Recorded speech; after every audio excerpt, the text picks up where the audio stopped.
So I wanted to do a short little tutorial on the new iCab application. This runs on a newer iPad. I had an iPad 1, but it couldn't be upgraded, so I had to get a mini iPad. And start up the iCab application. And it's trying to load to the base. Now it gets all the information in it when you have this green link that says that you're tied into the base at that point. Now I'll show you where that happens. This is a little bit awkward because I have my electronics mounted to my ZW power transformer cart. So I'll try to look at the individual components, and really the first thing you need to hook an iPad up is what they call the LCS Wi-Fi module, and that connects through an interface cable to your legacy base, and then another cable feeding out of this is for the other LCS type of equipment on the layout, and I hope to show you that later. The other thing I want you to see are the legacy power masters, and those are the three blue boxes you see there. Currently I have ID's engine 1, engine 2, and engine 4 on power masters, and these allow me to adjust the voltage to the track, and also allow me to send different signals to conventional trains, such as whistle and horn and reverse, things of that nature. Here's what the power card looks like as it's tucked under the train table. Very seldom have to get in and do anything to this at all. And by the way, the old ZWs make excellent power sources for the legacy power masters. So now I'll show you a couple things that the power masters can do along with the iCab application. Let me show you a few of the functions on the iCab application. So to get into a particular engine, you can push engine 68 and then enter, and you'll see I get a GN GP9 diesel that gets that information from the base. And the first screen that comes up is your basic control screen. Over here you have horn, bell, direction, emergency stop. You have tower and engine comm, auxiliary 1 and both auxiliary 2, which they didn't have before. Start, stop, forward and reverse couplers, high, low, and medium momentum. So you can change that. But just by swiping, you can get to the next screen, which is your different speed steps, your smoke level, your main volume level, blend level, and then your effects volume level.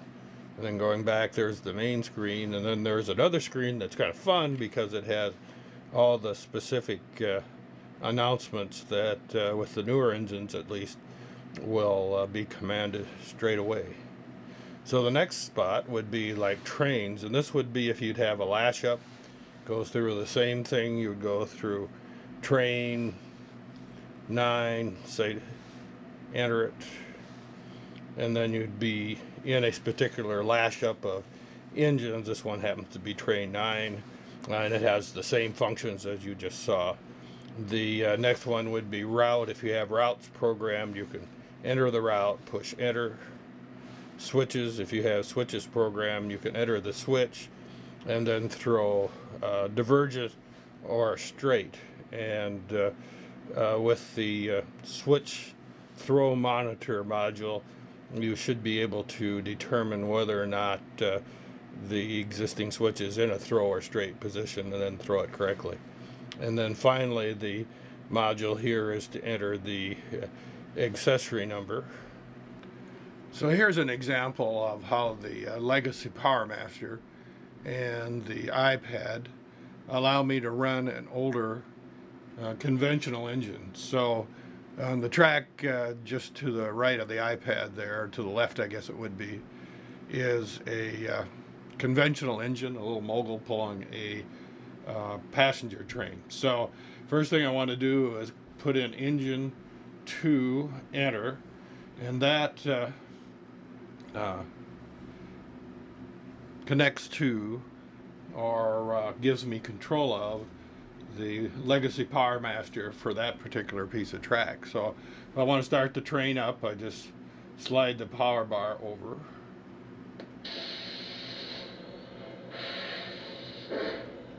And it'll start up. And I can stop.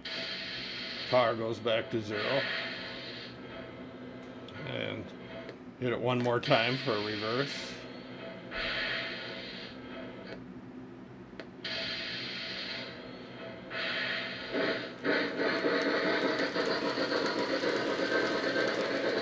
Stop, put the power back up,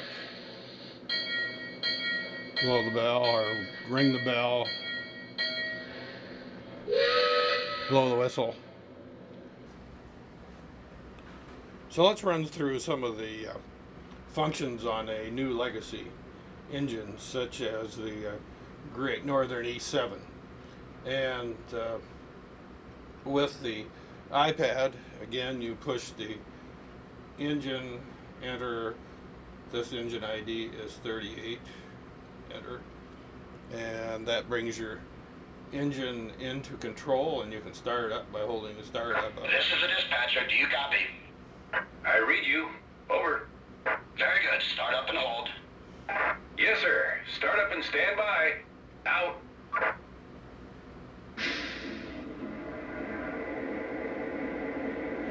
And so this allows you to move the engine forward.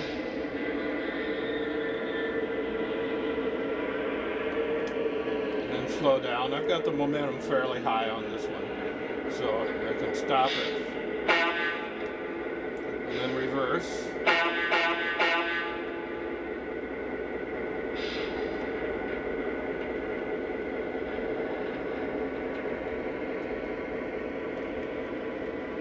Push the power down. Dispatcher here.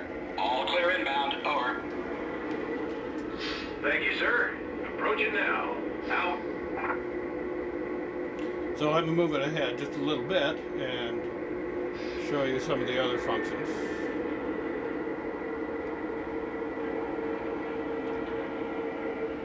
And so I'll slow the speed bar goes down based on the momentum that you have set for a particular engine. So over here, if you go to the selecting of different announcements, you can Dispatcher here. Stand by. Over. Yes, sir. Holding for a signal. Dispatcher here. You're clear to pull. Over. Thank you much. Cleared outbound. My fuel's at 3/4. Out.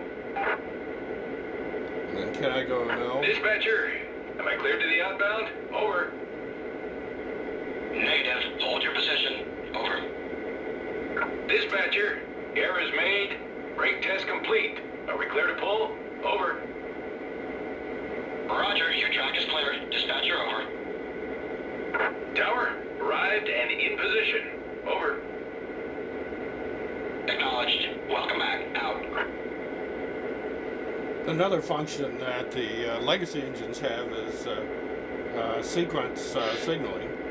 You hold the auxiliary 1 down, and that indicates the sequence signaling is started up. And so now when you start the engine, the bell rings, the horn blows. Dispatcher, train is rolling. Over. Roger that. Have a good run. Out. And then we can also uncouple. Then it might be tough on that curve, but obviously you can couple back up again.